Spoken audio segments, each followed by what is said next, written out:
Hello. Market में बहुत तरीके का दूध अवेलेबल है, जैसे कि फुल क्रीम दूध, टोन दूध, डबल टोन दूध, पैकेट वाला, हमारा लोकल डेयरी वाला एटसेट्रा। लेकिन दो तरीके का दूध ऐसा है जिसके बारे में इंडिया में किसी को ज्यादा जानकारी नहीं है, जो है A1 दूध और A2 दूध। अगर न्यूजीलैंड या ऑस्ट्रेलिया जैसे देशों में जाएंगे तो वहां बच्चे बच्चे को पता है कि A1 और A2 दूध क्या है, क्योंकि ये हमारी हेल्थ पे बहुत असर डालता है। मेरा नाम अनुपम है और आज इस वीडियो में हम फुली साइंटिफिक बेसिस पे इसी टॉपिक पे डिस्कशन करेंगे। तो होता यह है कि रोज सुबह सब अपने बच्चों को एक गिलास दूध देकर कम से कम इतना तो निश्चिंत हो ही जाते हैं कि चलो कुछ तो न्यूट्रिशियस इसके पेट में गया, कुछ तो हेल्दी इसके पेट में गया। पर क्या दूध भी नुकसान पहुंचा सकता है? क्या दूध भी बीमारियों का कारण बन सकता है? बीमारियां जैसे कि type 1 diabetes, heart diseases, auto immune disease, जिसमें हमारा अपना इम्यून सिस्टम ही हमारी बॉडी के खिलाफ काम करने लगता है, क्या ये बीमारियां भी दूध पीने से हो सकती हैं? जवाब हाँ है। दूध पीने से बहुत सारी बीमारियां हो सकती हैं और हो रही हैं। अब लेकिन यहां यह भी जानना बहुत इंपॉर्टेंट है कि ये सारी बीमारियां कौन से दूध से हो रही हैं। ये सारी बीमारियां हो रही हैं A1 दूध से। अब ये A1 दूध कौन सा है और कहां से आया? तो जितनी भी ये गाय हैं जिन्हें हम विदेशी, जर्सी, काली सफेद या काली गाय के नाम से जानते हैं और जिनका खूब सारा दूध होता है, इनके दूध में पाया जाता है ये A1 प्रोटीन। तो अब इससे फर्क क्या पड़ा? इससे फर्क ये पड़ा कि जब हमने A1 प्रोटीन वाला दूध पिया तो हमारी बॉडी ने उसे डाइजेस्ट करा और डाइजेशन प्रोसेस में उसने एक कंपाउंड रिलीज करा जिसका नाम है BCM7 यानी बीटा केसोमॉर्फिन 7। अभी BCM7 जो है ये एक नार्कोटिक सब्सटेंस है, एक मादक पदार्थ है और ये ऑक्सीडाइजेशन भी करता है, जिसकी वजह से हम एंटीऑक्सीडेंट जैसे कि नींबू, आंवला वगैरह खाते हैं। तो जो ये BCM7 है, सारे फसाद की जड़, सारी प्रॉब्लम की जड़ ये BCM7 ही है। BCM7 करता क्या है कि ये हमारे ब्लड में एब्जॉर्ब हो जाता है, जज्ब हो जाता है और फिर हमारे ब्लड स्ट्रीम के थ्रू हमारे ब्रेन में जाता है। और फिर जैसे देखा गया है साइंटिफिक बेसिस पे ये 5 बीमारियों का कारण बनता है और अब इस बारे में बहुत सारे लिटरेचर आ गया है। तो जो 5 बीमारियां ये कॉज करता है उनमें से पहली बीमारी है इशेमिया हार्ट डिसीज, जिसमें होता क्या है कि हमारी जो ब्लड वेसल्स होती हैं उनमें ब्लड क्लॉट्स बनने लग जाते हैं। फिर इससे एक बीमारी होती है आर्टेरियोस्क्लेरोसिस, जिसमें होता क्या है कि हमारी आर्टरीज की इनर वॉल्स यानी अंदर की वॉल्स थिक होने लग जाती हैं, जिससे हमें बीपी और बाकी समस्याएं होती हैं। फिर इससे एक रोग होता है टाइप 1 डायबिटीज, जो कि बच्चों में होता है। तो बच्चों में होता यह है कि बच्चों के पैनक्रियाज इंसुलिन बनाना बंद कर देते हैं या कम कर देते हैं। इन्होंने इंसुलिन बनाना क्यों बंद किया?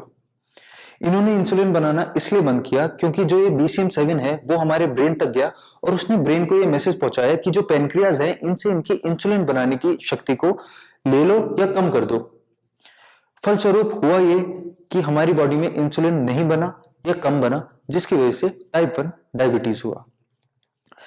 फिर इससे इंडिया में बहुत भयंकर रूप से बढ़ रही है बीमारी ऑटिज्म की, जो कि एक मेंटल हेल्थ रोग है।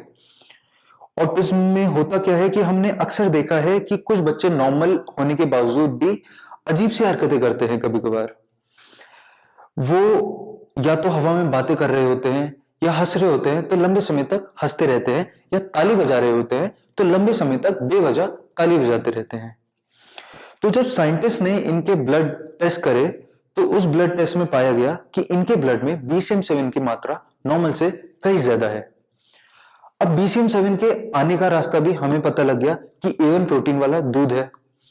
तो इनकी डाइट में से जब A1 प्रोटीन वाला दूध निकाला गया तो देखा गया कि इनकी हेल्थ में सडन इंप्रूवमेंट हुआ और डिक्लाइन हुआ बहुत जबरदस्त ऑटिज्म के सिम्टम्स में। फिर इससे एक बीमारी होती है सडन इन्फेंट डेथ सिंड्रोम, यानी बच्चे की अकाल मृत्यु होना। हमने कई बार सुना है और देखा भी है कि डिलीवरी के कुछ समय बाद या डिलीवरी के फौरन बाद बच्चे की डेथ हो जाती है। तो जब इन बच्चों की डेथ के पोस्ट या प्रायर इनके यूरिन का सैंपल लिया गया तो इनके यूरिन में भी BCM7 की मात्रा नॉर्मल से कई अधिक पाई गई। अब इन बच्चों के अंदर BCM7 कहां से आया? तो जितनी भी ये लैक्टेटिंग मदर्स हैं और प्रेग्नेंट वीमेन हैं, वो अगर BCM7 वाला A1 दूध पिएंगी तो उनकी बॉडी में भी BCM7 आ जाएगा और फिर उनकी बॉडी से उनके मिल्क में जाएगा और वहां से फिर बच्चे में ट्रांसफर हो जाएगा। अब इतनी सारी बीमारियां A1 प्रोटीन वाले दूध से हो रही हैं, तो इसका सॉल्यूशन क्या है? इसका सॉल्यूशन है A2 दूध, जिसमें BCM7 तो होता नहीं एक बात, बाकी इसमें अन्य बहुत सारे फायदे हैं। जैसे कि इसमें ओमेगा 3 होता है। ओमेगा 3 को वो लोग बहुत अच्छे से जानते हैं जिन्हें हार्ट डिसीज है, और उन्हें कहा गया है ओमेगा 3 के कैप्सूल खाइए। फिर इसमें होता है HDL यानी हाई डेंसिटी लिपोप्रोटीन, जिसे हम गुड कोलेस्ट्रॉल के नाम से भी जानते हैं। फिर इसमें पाया जाता है बीटा कैरोटीन, जो कि छोटे बच्चों की हाइट बढ़ाता है और हमारी आईसाइट को मजबूत करता है, ठीक करता है। फिर इसमें पाया जाता है CLA यानी कॉन्जुगेटेड लिनोलिक एसिड, जो कि हमारे फैट बर्निंग में हेल्प करता है और हमारी ब्लड शुगर लेवल को रेगुलेट करता है, जिससे हमें डायबिटीज नहीं होता है। फिर इसमें होता है सेरिब्रोसाइड्स, जो कि हमारे ब्रेन के डेवलपमेंट में हेल्प करता है, और बाकी अन्य खूब सारे फायदे हैं इस A2 दूध के। अब ये A2 दूध कौन सा है और कहां से आया? तो जितनी भी हमारी ये इंडिजिनस ब्रीड ऑफ काउज हैं या हमारी देसी गायें हैं, इनके दूध में पाया जाता है ये A2 प्रोटीन, जिन्हें हमने, किसानों ने और इन डेयरी वालों ने खत्म कर दिया है ज्यादा दूध पाने के लालच में, और इनका क्रॉस करा दिया है विदेशी ब्रीड से, जिसके दूध में पाया जाता है ये A1 प्रोटीन। और यही A1 प्रोटीन हमारी और हमारी फ्यूचर जनरेशन की मेंटल और फिजिकल हेल्थ को बर्बाद कर रहा है। आज हम देख रहे हैं गांव-गांव में हार्ट डिसीज पहुंच गई हैं, अर्थराइटिस पहुंच गया है, शुगर पहुंच गई है। ऐसा तो हम क्या ही कर रहे हैं जो इतनी सारी बीमारियां गले पड़ रही हैं? ऐसी कौन सी गलत आदत पाल ली है हमने? कुछ ऐसा ही होगा जो हम रोज कर रहे हैं, और रोज गलत कर रहे हैं। रोज गलत क्या कर रहे हैं? रोज गलत दूध पी रहे हैं, A1 प्रोटीन वाला दूध पी रहे हैं। और इसीलिए द गोल्डन मिल्क प्रोवाइड कर रहा है प्राइड ऑफ गुजरात गिर काऊ का श्रेष्ठतम A2 प्रोटीन वाला दूध।